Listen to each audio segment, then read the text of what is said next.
Hi guys, today I have a recommendations video for you that I've been excited to make for a year now because I read a few of the upcoming books last year and I've been excited to recommend them and to talk about them ever since. And in general, a lot of the 20 books in this video, at least half of them are among my all-time favorite books. So we have some really special books coming up here. These are all books that have a summery feel to them, that take place outdoors a lot. Some of them feel hot and stifling or are set in a hot and stifling setting.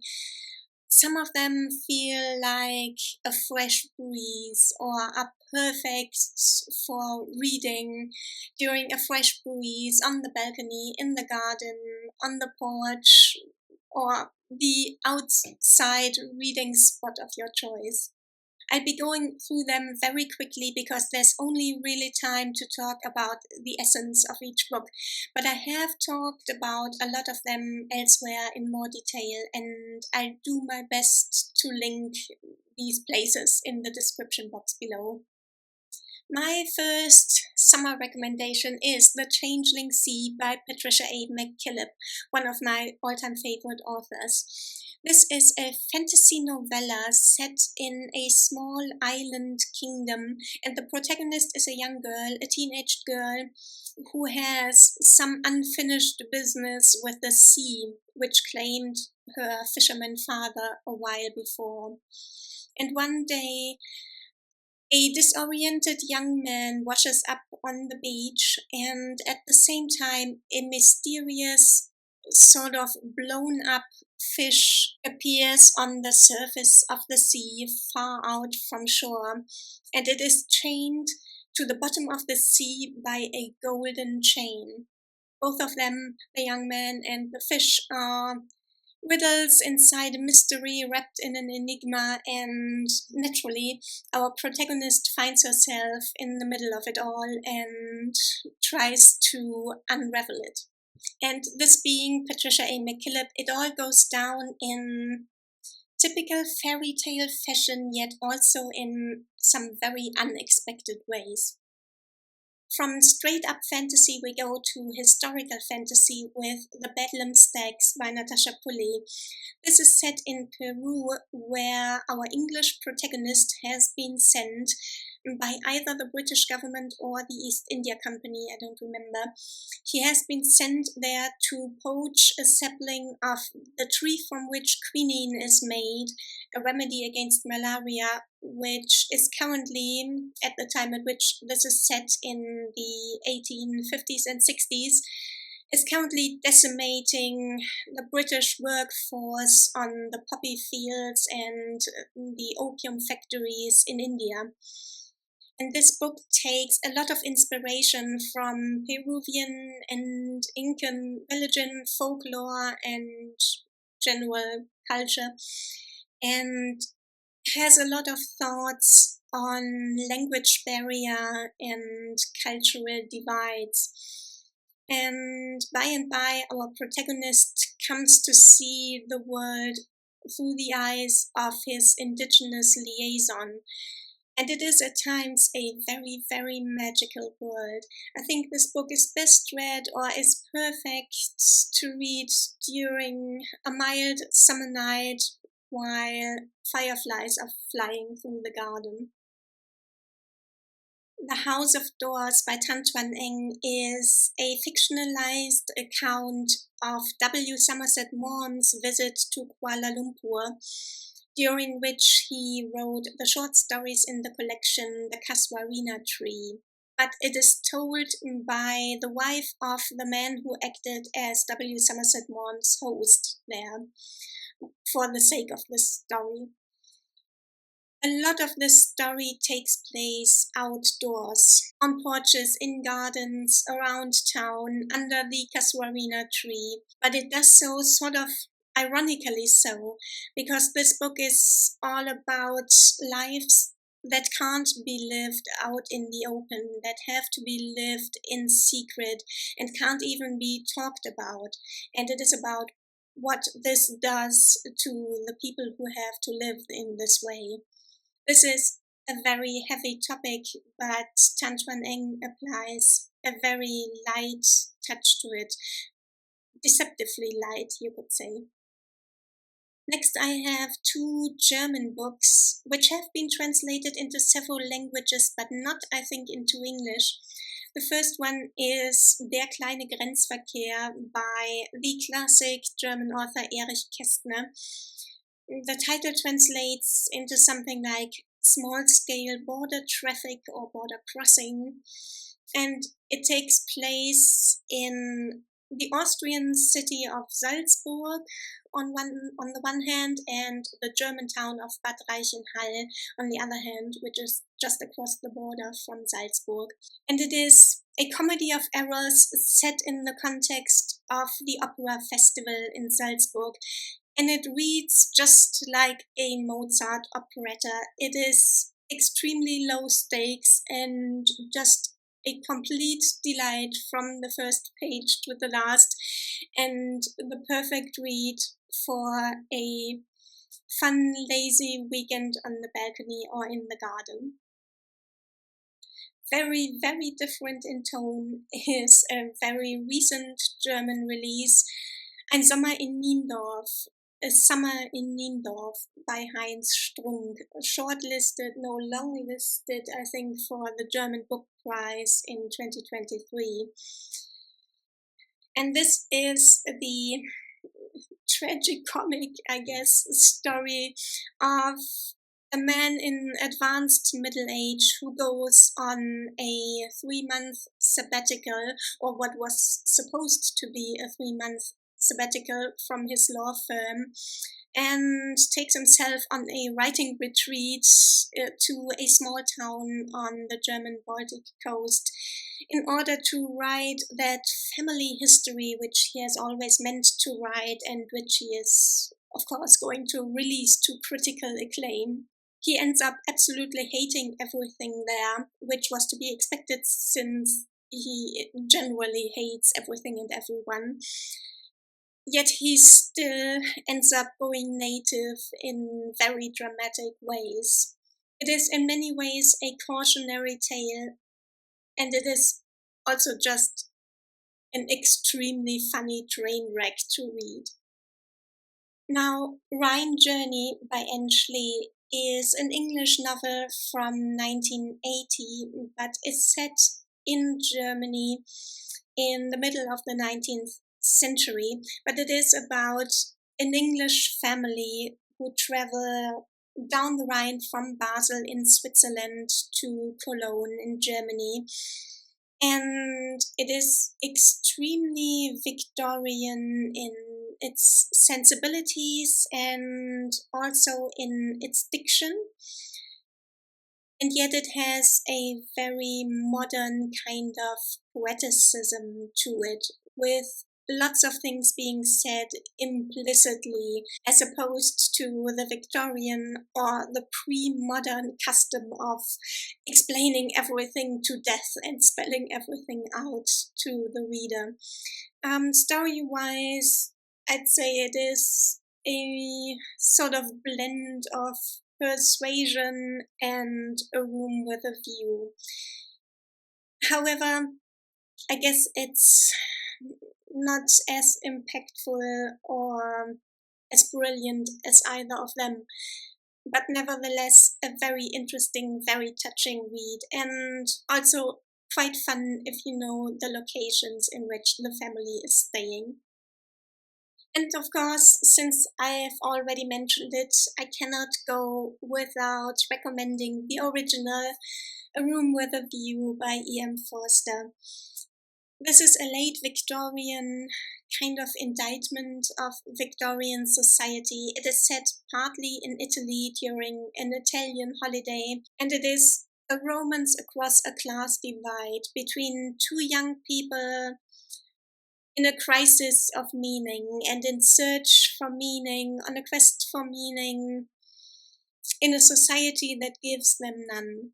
The book manages to feel both light and profound at the same time, and altogether feels like a fresh air, especially for its time. Ian Forster, once again, being very much ahead of his time.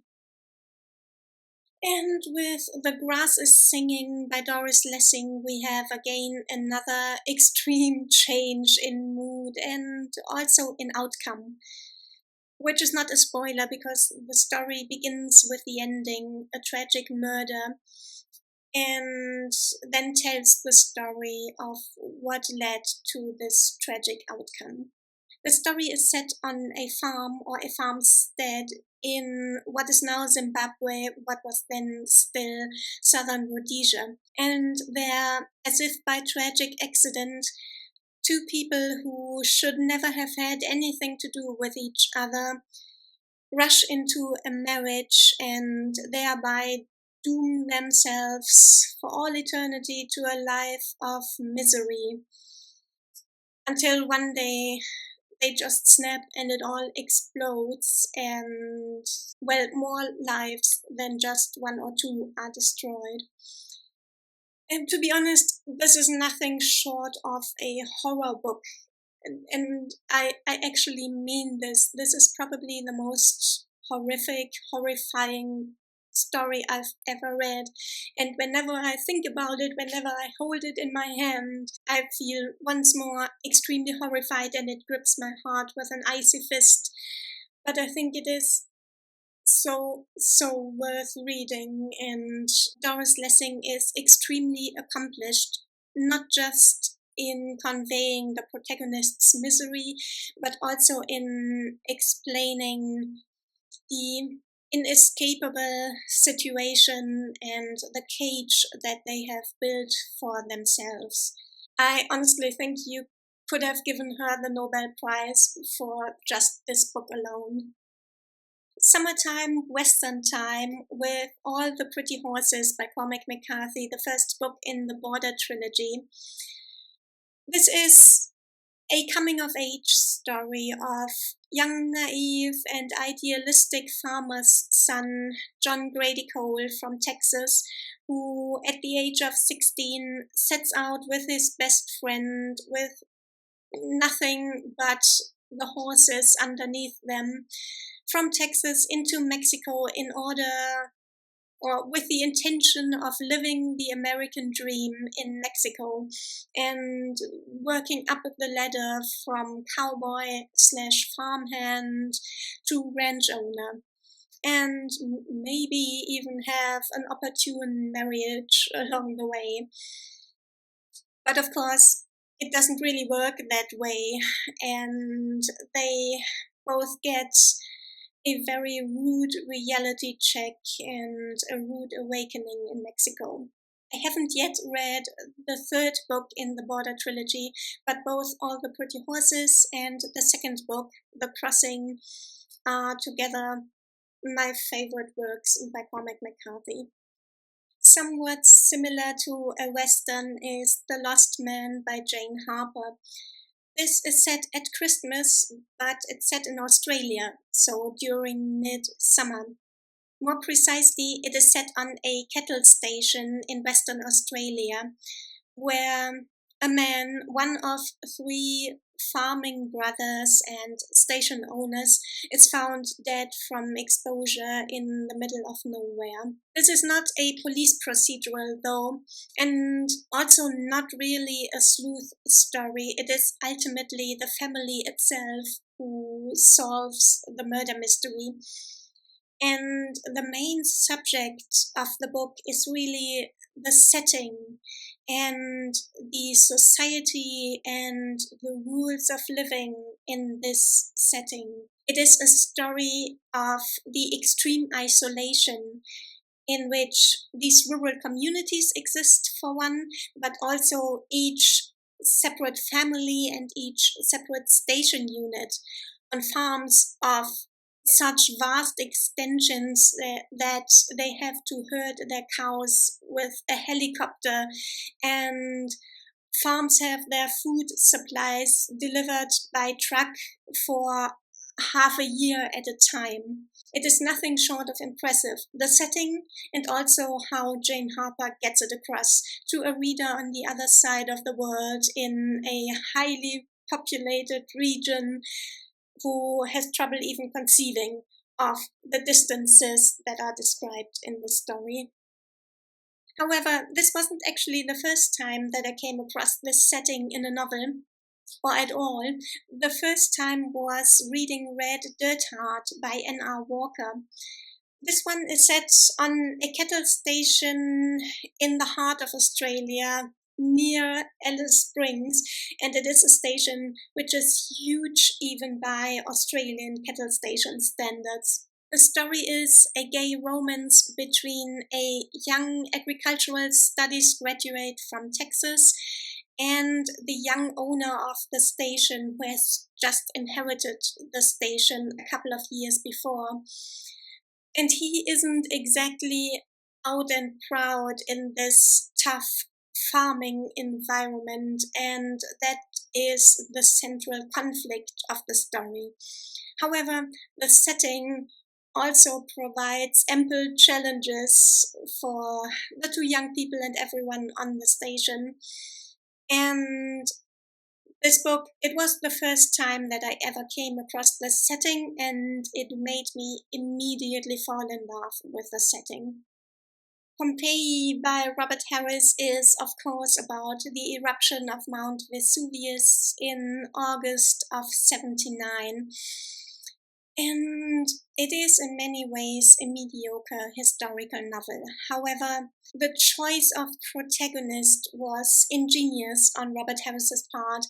His protagonist is a curator in charge of the water supply, and he is encountering some difficulties with the underground water pipes due to the small earthquakes and tectonic activity that preceded the volcano's eruption. And so the protagonist is always out and about on the slopes of Mount Vesuvius and just in the countryside surrounding Pompeii and the Gulf of Naples. And Robert Harris is so good at conveying the charged atmosphere in everything. Every tree, every shrub, every blade of grass seems to be almost sparkling with static and just waiting for it all to erupt. I think this is very well done, and it's a very great choice of protagonist.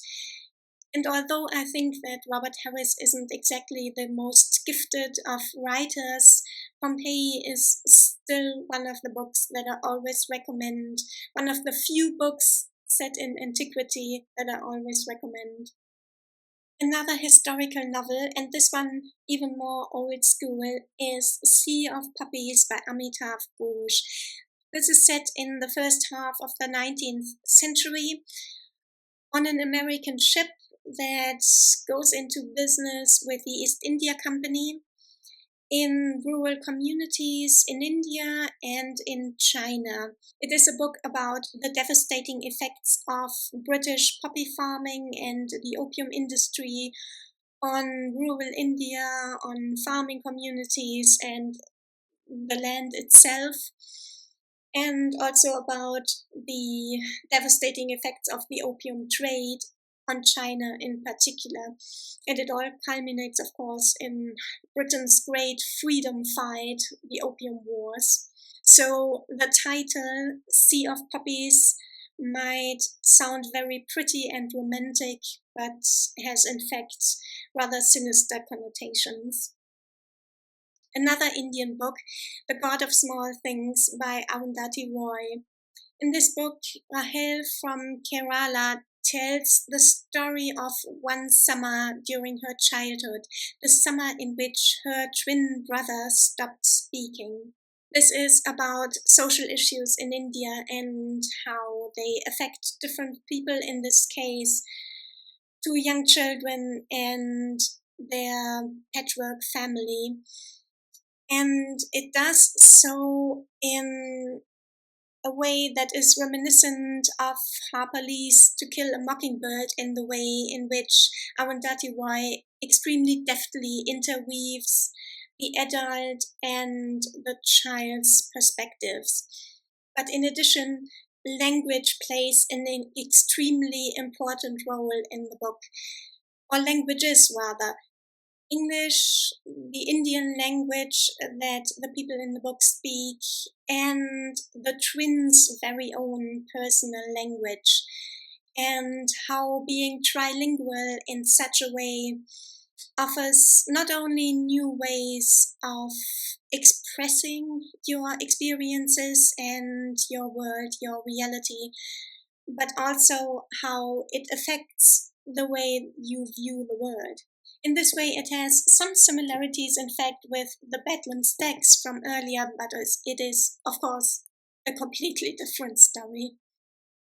And again, something completely different, The Drowned World by J.G. Ballard. This is set in a not so very far future in which a cosmic event has led to a dramatic increase in temperatures, and thereby, because of melted ice, to a dramatic increase in sea level. And the underwater landscape has also changed and shifted quite a bit because of large quantities of sediment that the new ocean currents carry. And all of this has turned England and most of Europe into a network of lagoons and tropical climates developed with a mega flora that is reminiscent of the Triassic period. Nobody really lives in England or where England used to be anymore. People have migrated to the poles, what is left of humanity, and there are only a few holdouts still in places like London or where London used to be. And to them, their evolutionary past is calling from across the eons, and this Triassic landscape is kind of hypnotizing them and reducing them to the state of lizards, at least mentally. Now, this might ring some evolutionary psychology alarm bells, but it isn't all that serious, and if anything, it reads like a parody of evolutionary psychology. It is a fun thought experiment and really quite hypnotizing in the same way that the people get hypnotized by the Triassic primordial landscape in which they find themselves. Also really quite hypnotizing is Black Leopard Red Wolf by Marlon James, first in the Dark Star trilogy.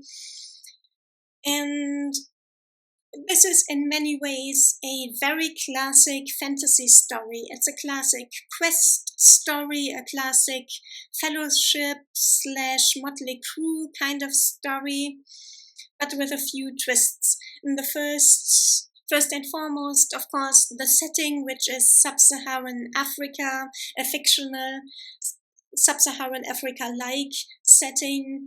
And Marlon James uses all kinds of folk tales and traditions from sub-Saharan Africa and puts them all to good use in this story. And first and foremost, the most characteristic thing about this story is the way in which it is told, which is extremely reminiscent of, well, oral storytelling in the way that it is literally, the frame narrative is the protagonist telling his story in prison to his interrogators.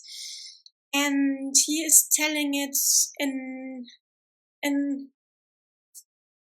really quite realistic, colloquial way, and not the kind of polished, rather unrealistically polished manner in which people in frame narratives like this sometimes tell their stories, even when they are not writing them, but actually telling them orally to a person sitting immediately across from them. The way the story is told is really quite erratic in a very realistic way, but it also makes reading it confusing, and sometimes it has an almost hallucinogenic effect. It is quite trippy, maybe the most trippy book that I've ever read.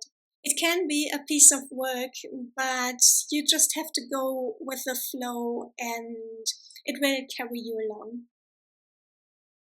From sub-Saharan Africa to Saharan Africa, or something like it, with The Sorcerer of the Wildeeps by Ashante Wilson, a Tor.com novella.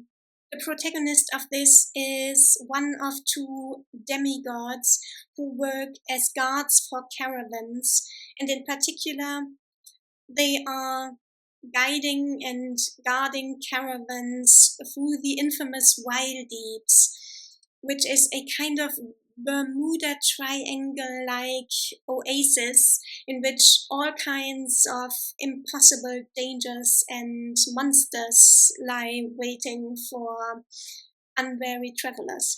Our demigods are demigods in a sense that is reminiscent of the old adage that every sufficiently advanced technology is indistinguishable from magic, or sometimes maybe divinity. And the Sahara-like desert might actually be not just Sahara-like, but really the Sahara.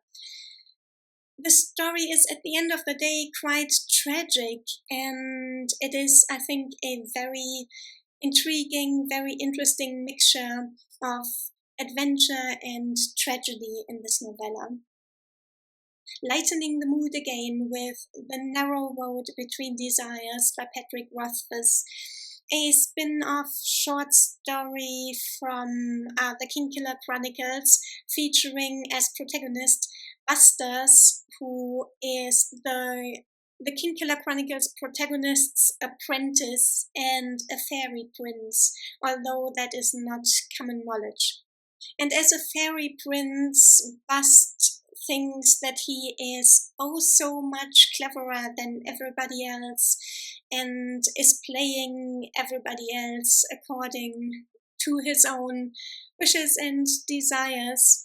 But is that really the case? And is Bust really the one who is playing everybody else? And is it really only his desires that are being met? Or are things maybe a bit different than they might seem to Busters? Read it and find out. We are staying with the fairy theme and the novella theme with Silver in the Wood by Emily Tesh. Silver is a young researcher who ventures into the big forest to study the Green Man there. So this is a British folktale setting. But there's a twist. The Green Man is actually the protagonist and the viewpoint character here. And he is caught quite wrong-footed by this young man, Silver, who is a very different character from him and comes into his life like a thunderstorm. In fact, he comes almost literally flying into the Green Man's hut on the wings of a storm and quite upends his life. And Silver is also quite heedless of the laws of the forest, which gets him in quite a pickle, and the Green Man, by extension, who has taken on the role as protector. This culminates at midsummer with a wild hunt. So this is really the best time of the year to pick up this novella. And we are ending this recommendations video by coming full circle back to Patricia A. McKillip with her novel The Book of Ettrick's Wolf. And this also contains fairies and the fairy realm and a fairy forest. But this fairy realm exists in the same place as the human realm, just beyond the veil. And the story starts with a powerful wizard wreaking havoc on the fairy realm by inadvertently connecting the two realms when he is casting a spell to protect his loved ones from war and destruction.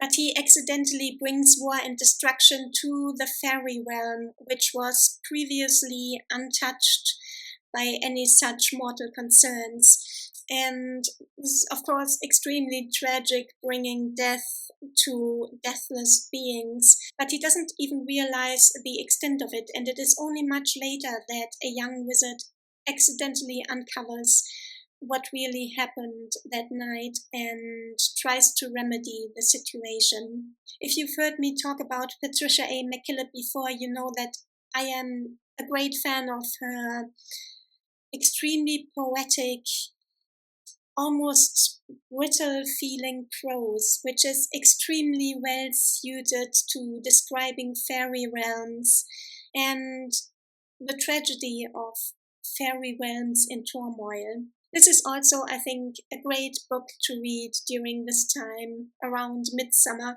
when the veil between the worlds is thin. And that is it. 20 great summer reading recommendations, some of my favorite books of all time. I really hope you found some inspiration if you are still looking for the perfect summer read. I hope the search is now over. Have fun whichever one you pick, and I'll see you again very soon. Bye.